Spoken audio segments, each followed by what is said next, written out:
कसम, तुझे धरती माँ की कसम। अरे पगला सुधाकर, जान तो अकेली जाएगी, हिंदुस्तान तो बचा रहेगा, हिंदुस्तान के लोग तो सुरक्षित रहेंगे। पगला अपनी जान के बचत में हिंदुस्तान को तू खतरे में डालेगा। तबले ही पपियवा पाकिस्तानिया दौड़ के गया, मुहवा तर कनवा लगाए धलसियापन। बारे सुधाकर, खंभे में बधी हुई शरीर क्या कर सकता है, लेकिन खून बा हिंदुस्तानी, हिंदुस्तानी खून गर्म हो गया। और पपियवा के मुहवा पर खेखार के थूकला कला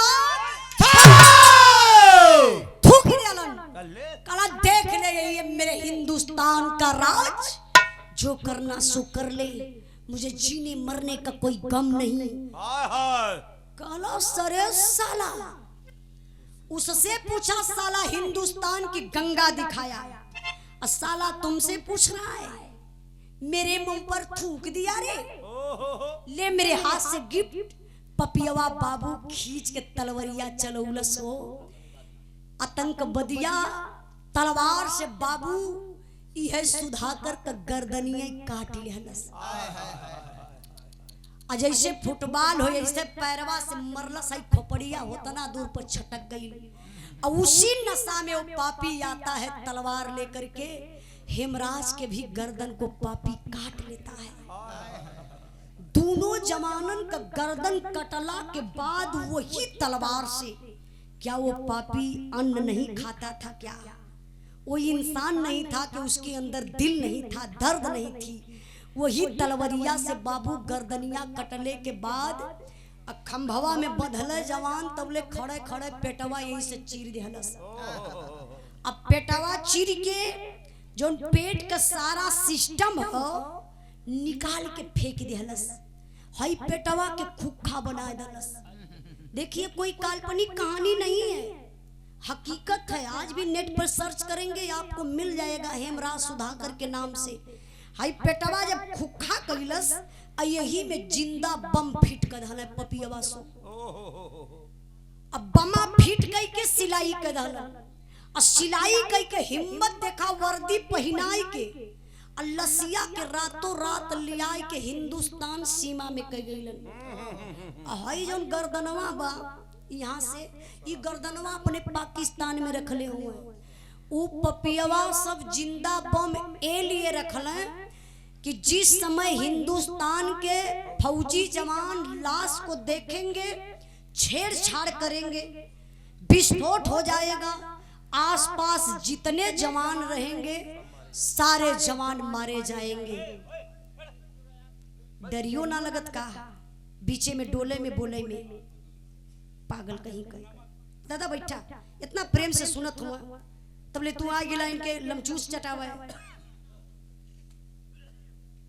यार बिरहा खड़ी करे में बहुत मेहनत लगाला, बिरहा सबके बस का ना कि सब जमाए ले, हा हु कई ले, लेकिन एक बिरहा खड़ी करे में सबके दिल में घुसई में बड़ा टाइम लगाला, बड़ी मेहनत लगेले।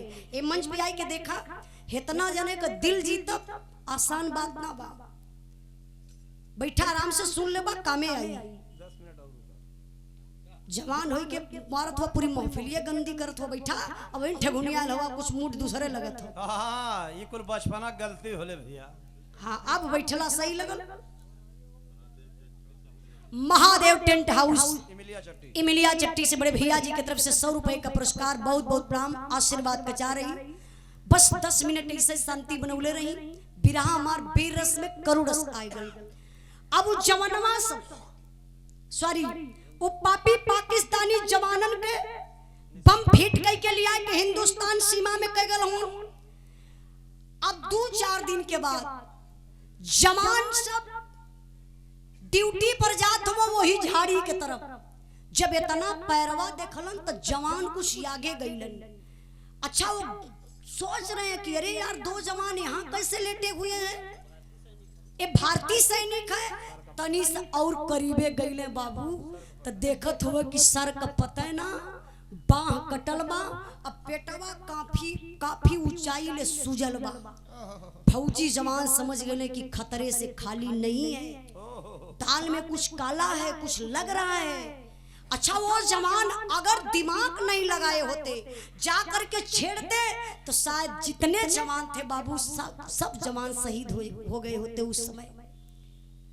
लेकिन चेकअप करने वाली मशीन आई, चेकअप करने पर पता चला कि दोनों जवानन के पेट में जिंदा बम, बम को सुरक्षित निकाला गया।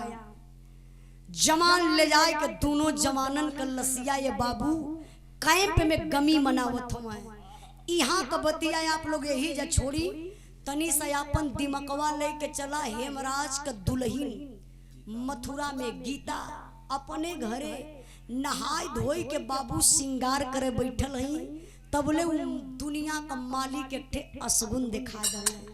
अच्छा वो असगुन का देखौलन जरा आप लोग विचार करें। का मास्टर?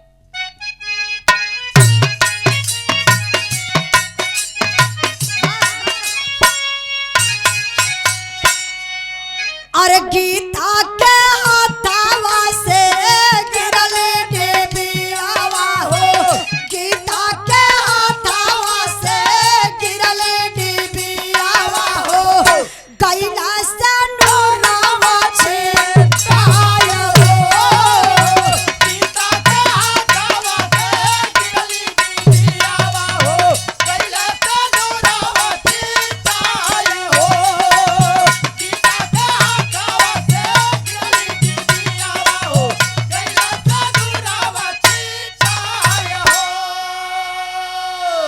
अरे थक से करे जा कैला कंबल शरीरिया हो, बाजल मोबाइल लगाए सीमा से खबरिया हो, कापत के हेलो हेलो पलंदू लागिनिया हो, कापत के हेलो हेलो पलंदू लागिनिया हो, तनी को या बजिया नाची आया हो।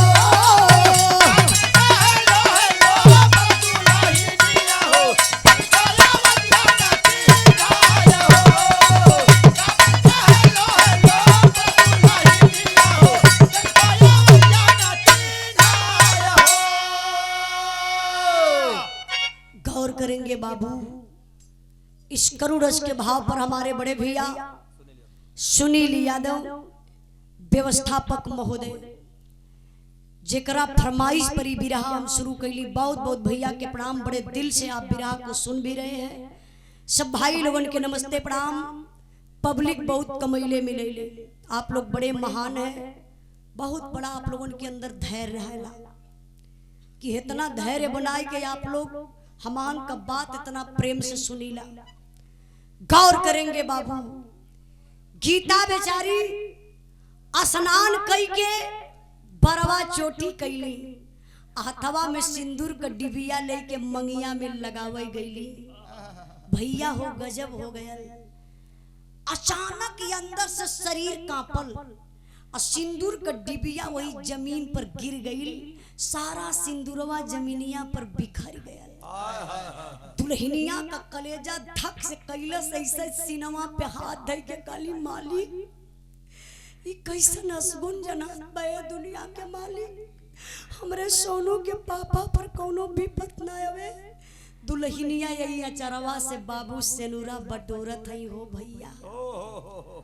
तबले तक गजब सीमा से फोन आई गया और वो नया नंबर से फोन आया।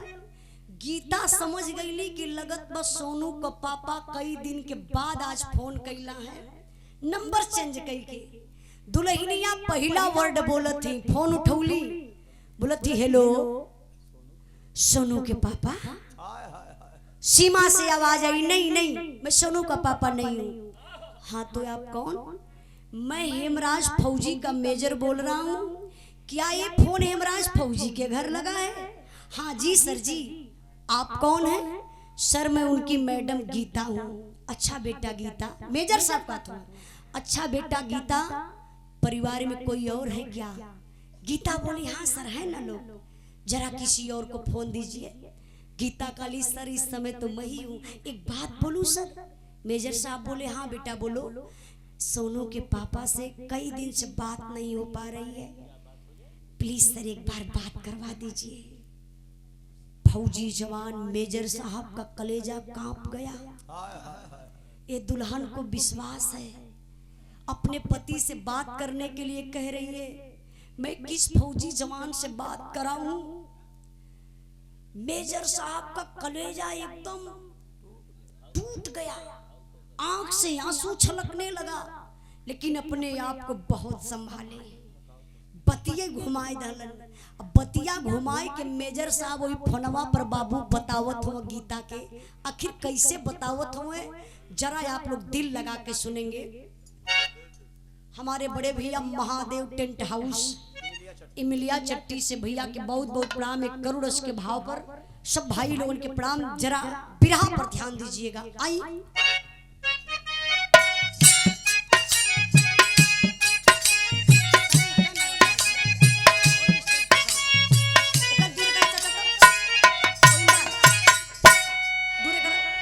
दूरे करोगे तो फिर बजावा। चला अब का हम बताई बेटी, का हम सुनाई हो, का हम सुनाई हो, बताया शोभा समाचार जे। बज्जर कारे जा कई के सुनला खबरिया रे, सुनला खबरिया हो, लुट गइल दुनिया तो हार दे।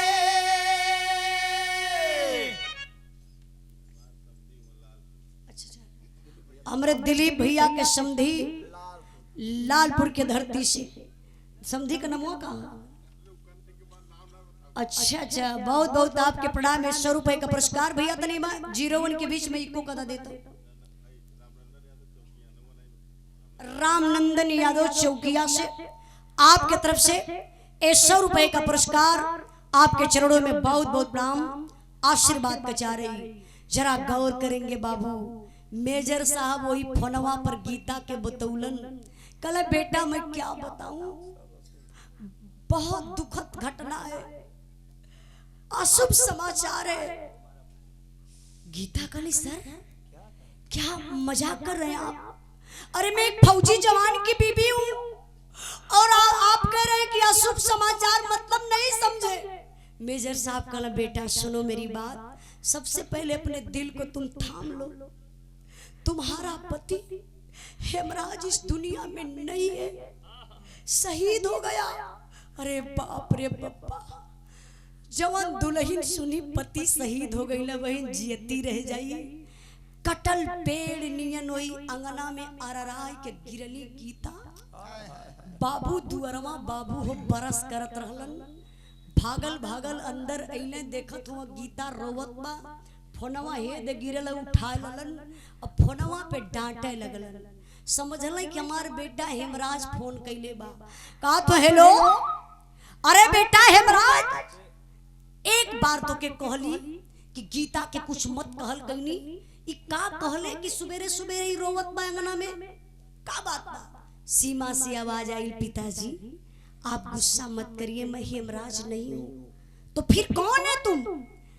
मैं पिताजी हेमराज फौजी का मेजर बोल रहा हूँ। क्या बताऊं पिताजी, आपका बेटा हेमराज इस दुनिया में नहीं है, शहीद हो गया। अरे बाप रे बप्पा, बुढ़वा बाप ही अंगना में गिरले, माई गिरली, टोला पड़ोसा में हल्ला हो गई, पूरा गांव में क्षेत्र जुटे लगल कि हेमराज शहीद हो गई। आज एक बेचारी सुहागन के बाबू हो मांग का सिंदूर धोवात बा, कलाई का चूड़ी फुटत ना रहलो भैया, दीवार में जबरदस्ती लड़ा लड़ा के चूड़ी फोड़ात बा, विधवा बनावल जात बा। यहाँ का बतिया आप लोग छोड़ी, तनी सा दिमकवा आप लोग लेके चला, जहाँ दोनों जवानन का लसिया रखल लाल हो भैया, वहाँ का होत बा। आवा मास्टर साहब।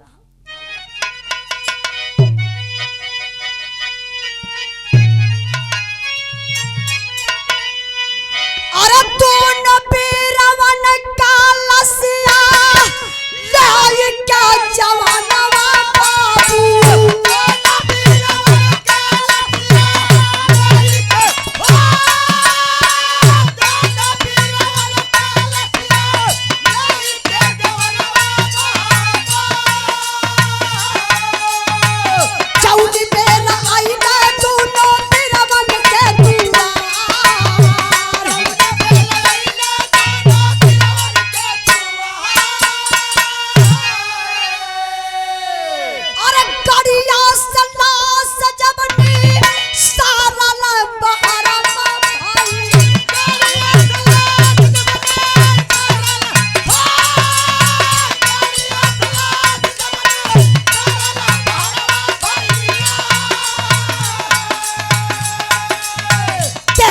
तिरंगा फौजी देखी ना सरकार।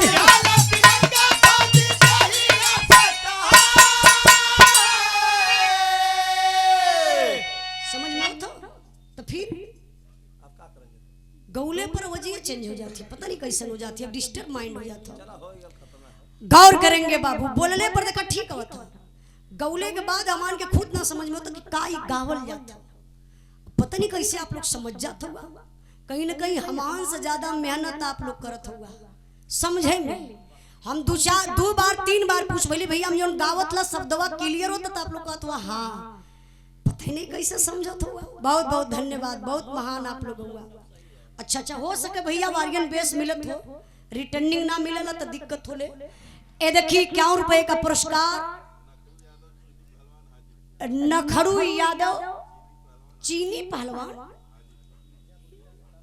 अच्छा चीनी नमो हम कहीं चीनी वाला पहलवान, चीनी उन्हीं तो शुगर बढ़ जाला। मिर्जापुर के केसरी पहलवान चीनी पहलवान आपके तरफ से बेरस के भाव पर, करुण रस के भाव पर 51 रुपए का पुरस्कार, बहुत बहुत प्रणाम, आशीर्वाद बचा रही। जरा बिरहा पर ध्यान दीजिए बाबू। दोनों जवानन का लाश झंडा तिरंगा में लपेट के ताबूत में रख के जब दोनों जवानन के घरे आई हो भैया, गजब हो गया। गजब ही है होत बा जब ताबूत खोलायल तो लसिया के पहचान देना बाबा, ओहू में गीता एकदम पागल हो गई। सबके समनवा चिल्लाई चिल्लाई के जेही के पैरवा पे होए वही के पैरवा पे गिर जा। काहे मेरे पति की लाश नहीं है, कैसे पता चली हो भैया? बतावा जकर गर्दन का पता ना, बाह कटल बा, पेट चीड़ल बा, चिथड़ा लाश कैसे समझ में आई? गीता भागल भागल घर में गईली बाबू, एक दीवार पर फोटो रहा फौजी जवान के, उहे फोटोवा लेके अइली, वही पब्लिकिया में घूम घूम के दिखावत है। देखी ना भैया, ई सोनू का पापा हुए, आप लोग इनके खोजी ना, सोनू का पापा ही हमें के और का लाश बा, ले जाए के और से परिचय करवा दी साहब, अभी हमारे मांग का सिंदूर जिंदा बाटे साहब, ई लाश ले जाई भैया हो। तनके दूरे बैठा दा, दूरे दूरे ये कब्बे से बकबका था भैया। अच्छा पैसा दला तो सॉरी,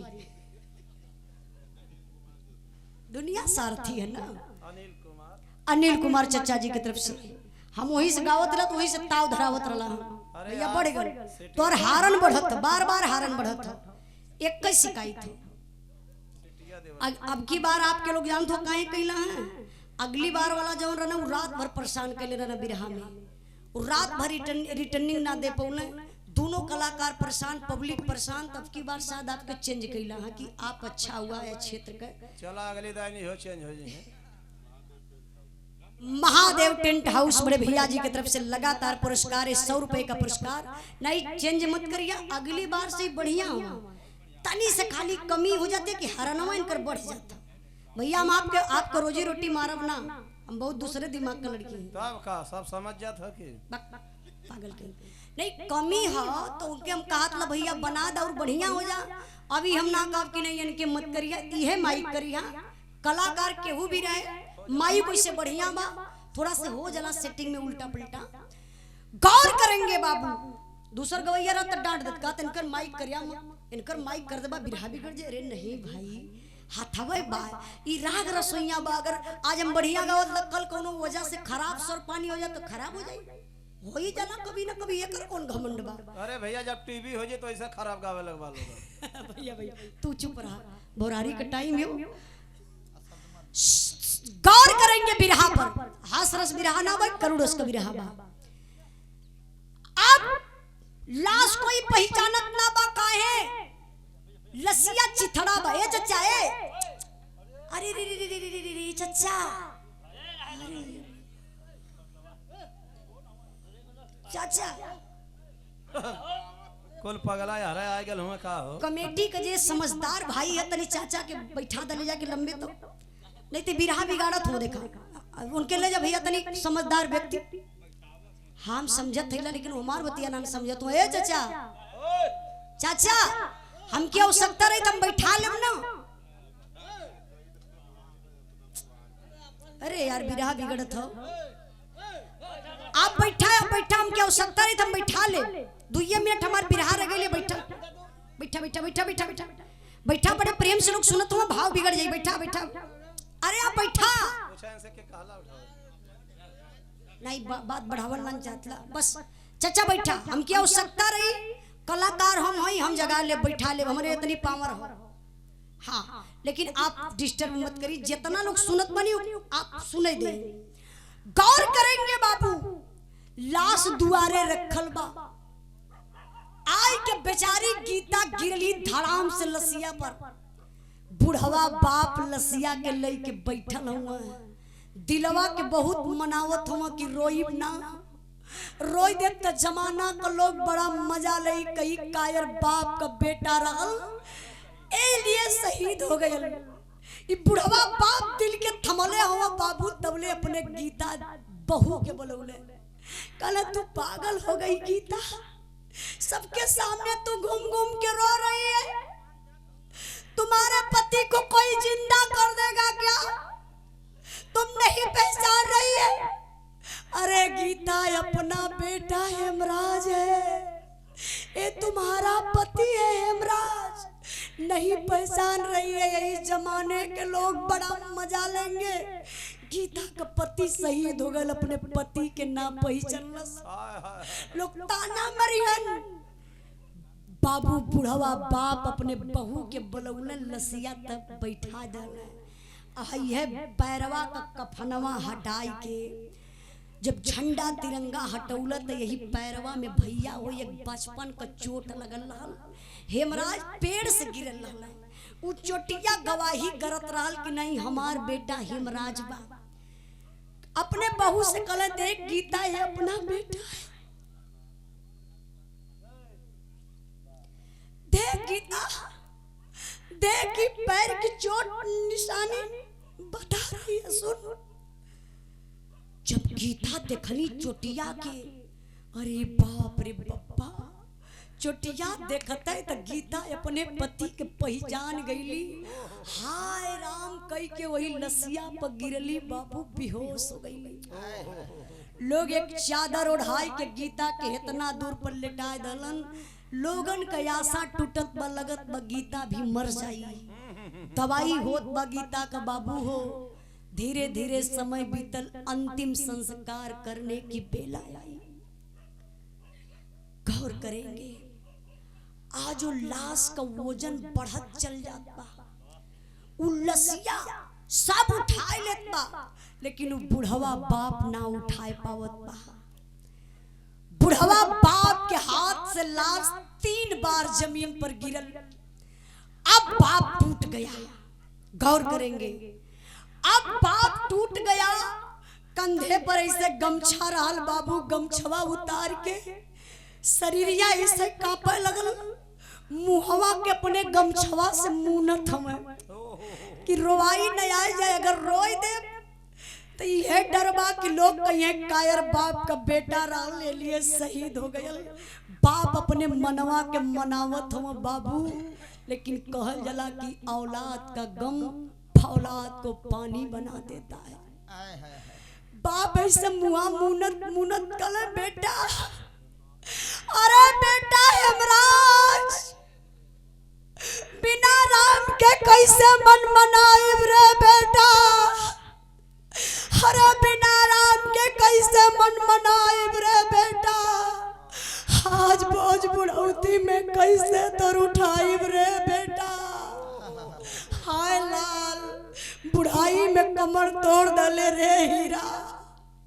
आज दुनिया का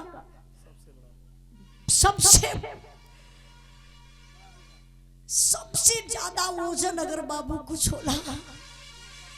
लोग कहेला कि घर में बहन बिटिया सयान हो जाली सर की बोझा बन जाती है। लेकिन नहीं मेरे बाबू दुनिया में अगर सबसे बड़ा कुछ बोझा है एक पुरनिया बाप के कंधे पर जवान बेटवा का जनाजा। आज वो जवान बेटवा बूढ़ बाप के कंधा दे बाप के स्वर्ग हो। लेकिन जियते जी वो बाप के बूढ़वा बाप अपने बेटा के कंधा ना दे पौलस, गिरले बेहोश हो गईले। कोई परिवार में नहीं रह गया अंतिम संस्कार करने के लिए। आप लोग जैसा आम जनता, गांव के सम्मानित प्रधान, प्रशासन के लोग ले जाकर के बाबू अंतिम संस्कार करते हैं। धीरे धीरे समय बीतल, काम क्रिया बीतल बे बाबू, तबले दुआर करे बदे आई गईलन मेजर साहब, सॉरी जनरल साहब। जब जनरल साहब दुआर करे बदे अइलन, तनी इनकर बात का टोन देखा। एक करुणस के भाव पर हमारे सुनील भैया भावुक हो गए, आंख में आंसू आ गया, दर्द हो रही है। बहुत बहुत भैया के प्रणाम। ई होला बिरहा के अगर गाय दा जौने भाव में, वही भाव में अगर पब्लिक रम न जाए तो फिर बिरहा कैसा। बहुत बहुत आप लोगों के धन्यवाद देत बनी।